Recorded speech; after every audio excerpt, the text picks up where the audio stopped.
masuk Ashikin dengan Najwa ni. Tapi perempuan tu mana main tu perempuan main ni. 15 minit yang memerlukan kita semua Dan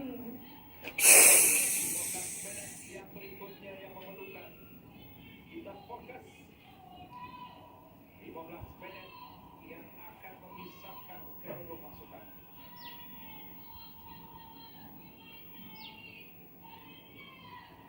Kita hampir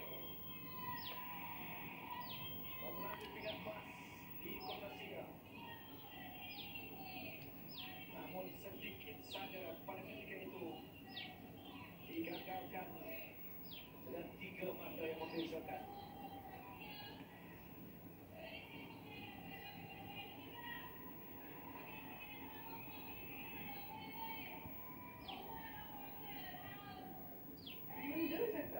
Selain daripada acara bola daring,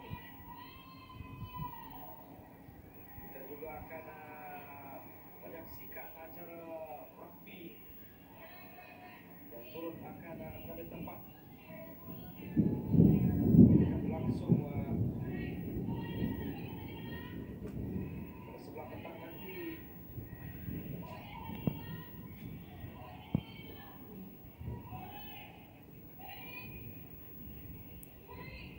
Messi Robinson terus tenang jurulatih kelahiran Australia ini.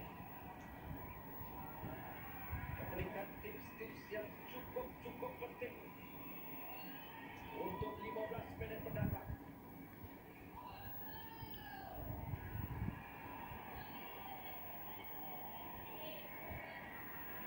Minit apa saja boleh terjadi. 15 minit boleh merubah cerita secara keseluruhan. Cobakan dari Yeo Ming Hong.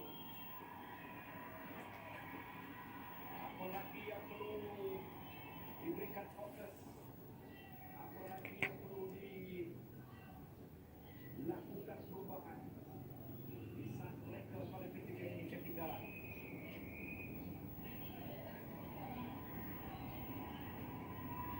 Saya tidak sabar untuk melihat siapa yang akan berada dalam kelompok 7 pemain yang akan beraksi untuk babak berikutnya. Babak emas. Babak yang akan tercatat dalam 13 sejarah. Jadi anda di rumah bersedia? Jom. Perjalanan 15 minit berikutnya. 51-28.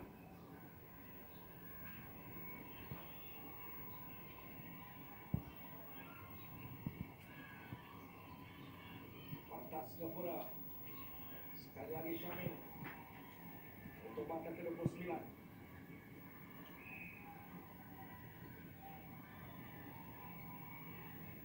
Shikin. Lama.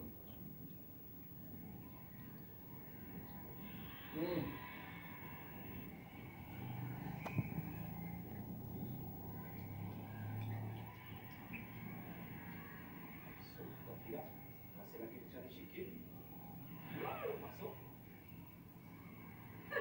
dah Shikin tu dapat pergi rebut apa? Masuk.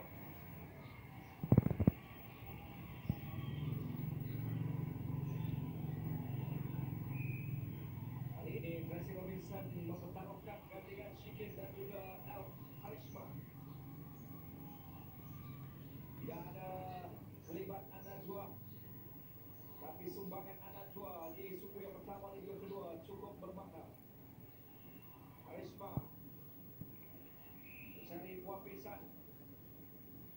Semula pada Karisma. Masuk. Robert Saka. Robert Tex. Untuk memberikan mata ke-53.